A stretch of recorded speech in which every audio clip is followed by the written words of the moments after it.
your book War Heroes has pretty much captured what it's like for people to go off to war. It's crazy. I've had a few servicemen tell me that you seem to have captured the spirit of going off to war. How did you do the research for that? It's funny because I've got no experience whatsoever of that at all, like nothing. And all my friends who are in that situation are in the States. I don't think I've got any pals in the UK, I don't think, who are in the military. It's not as big a deal in the UK. We spend our money on healthcare and education and stuff like that, where the Americans spend a gigantic amount of money on defence, So there's not that many people employed by the military.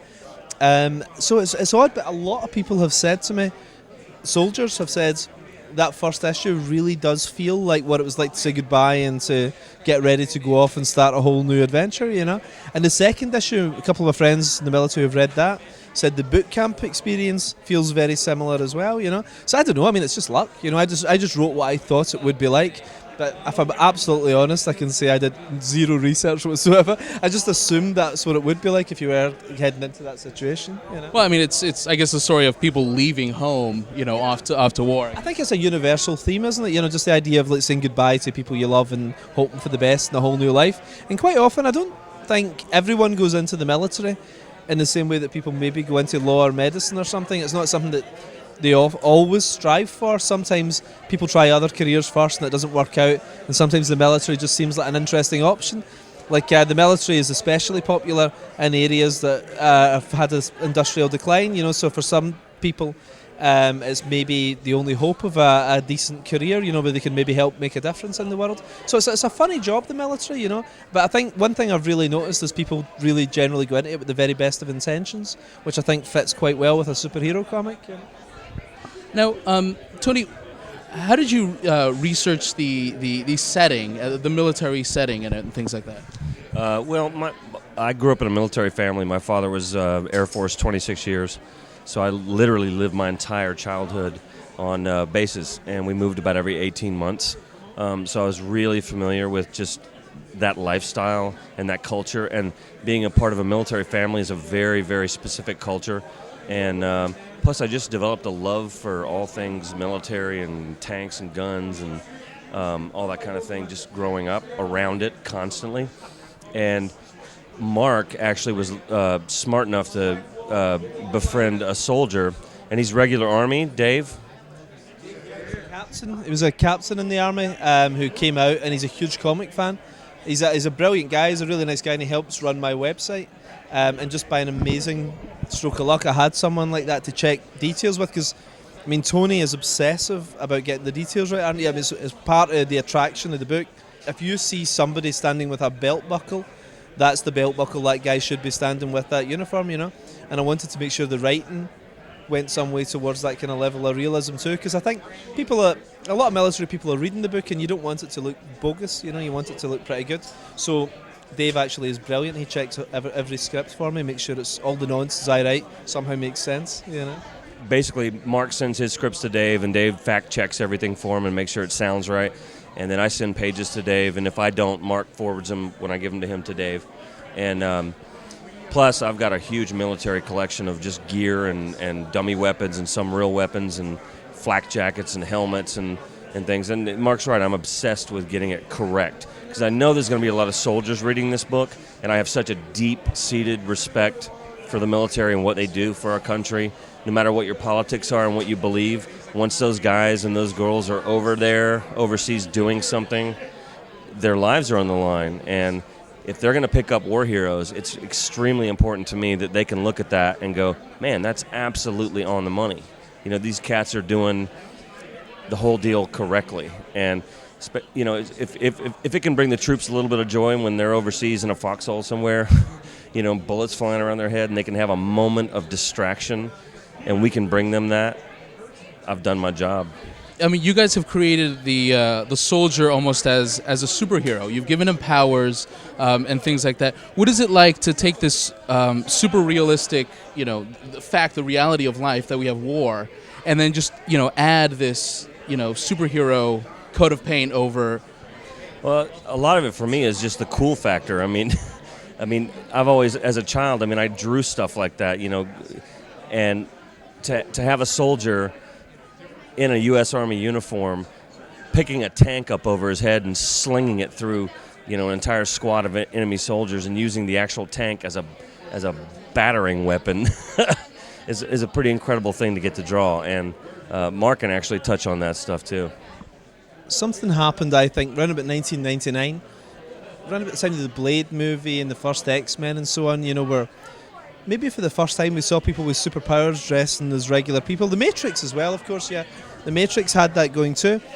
And it was just something doubly exciting somehow, because you'd seen people in costumes doing this stuff before, but seeing people kind of dressed like real people was quite thrilling doing it. And we've yet to see somebody in military outfits, doing this kind of stuff. And yet it kind of makes sense because it's a uniform, and a lot of superhero suits are quite militaristic and so on. So the idea of somebody running at super speeds in a pair of kind of khaki trousers and, just looking like a regular soldier, or jumping a great distance, or intangibly going through a wall, it just somehow fits, it just works. I kind of like it, and it's something nobody's ever really seen before. Like Tony said, just seeing a soldier hold up a tank, it's a primal image, isn't it? There's something just iconic and great about it. It could be a propaganda poster almost, and that's why I think it'll work well as a movie too. It's an image that I think people will quite enjoy seeing. One of the things that attracted me visually to when Mark and I were talking about the actual story was, one thing we discussed was I asked Mark early on, okay, these guys have superpowers, so do they really need to carry machine guns? And Mark said, well, you know what? They don't all have the same powers. Like, one guy might just have the power of super flight, but it doesn't mean he has super strength. Or another guy may have X-ray vision or heat vision or whatever, but it doesn't mean he can fly. So to answer the question that I had is that, yeah, every one of these guys, even though they're ramped up on superpowers, they still carry machine guns, they still carry grenades, they still carry rocket launchers, they still use the 50 cal on top of a Humvee. So combining all that, traditional weaponry and warfare with superpowers is just unbelievable. Visually, it's just going to be stunning. You've said that War Heroes is thematically a continuation of Ultimates 2. Could you tell us a little more about that? Yeah, sure. Well, the idea of Ultimates from the very first issue was the idea of the military getting their hands on some kind of superhuman weaponry. Captain America in the 1940s, and then post 9/11, you had Nick Fury assembling a super soldier team that became America's defence policy. Then in Ultimates 2, you saw the corruption of that, which was kind of, hang on a minute, these guys weren't put together really to to defend New York or anything. They were put together as a first stage in a covert superhuman soldier program, and sending them off to protect American interests overseas, like into Iraq and Afghanistan and all that kind of stuff. So you began to see it was something possibly sinister, was going on in the background here with S.H.I.E.L.D. And to me, the idea for Ultimates 3 was a global jihad kind of idea. The idea of super soldiers being used very overtly in the war on terror, like sending them in. You've got to love these guys with Captain America and all that. It's like, okay, now send in the real tough guys, and drop them into all these countries that America wants to invade. And that became the basis of Ultimates 3. And it's not really the kind of material you can do alongside Ultimate Spider-Man and so on. And I wanted it to be a little bit more hard-edged, so doing it creator-owned just seemed like the best option. So I see it very much as the closing chapter to my Ultimates trilogy, Millar has wanted this to be, thematically a continuation of his Ultimate series. And when you look at a character like Ultimate Captain America, it's Captain America in a more militaristic uniform. Are we going to see, the characters in War Heroes become more superhero-ish, like in their costumes? No, we're sticking with traditional military uniforms here. And I did a lot of research on special forces and from about 6 or 7 different countries, and I took elements of all those uniforms, armor, and stuff like that, and just combined all the stuff I thought would look really cool. But I wanted to give it a very visual hook to things, so when you see that uniform, even in silhouette, it has that sort of hook of being, oh, okay, instantly recognizable. No, but everything is based on reality, and again, we fact-check all that stuff through our military advisor. But pretty much everything in War Heroes that you see, I've updated the U.S. military uniform a little bit we're not getting too far away from traditional stuff. But no, Mark was very vehement early on about any costumes whatsoever. There should be nothing even remotely that looks like a cape or a mask of any kind. But I mean, the military uniforms, contemporary anyway, are already so. They have a very chic sort of coolness to them if you're into that kind of thing, and I totally am. So it's just a matter of me putting my stink on it.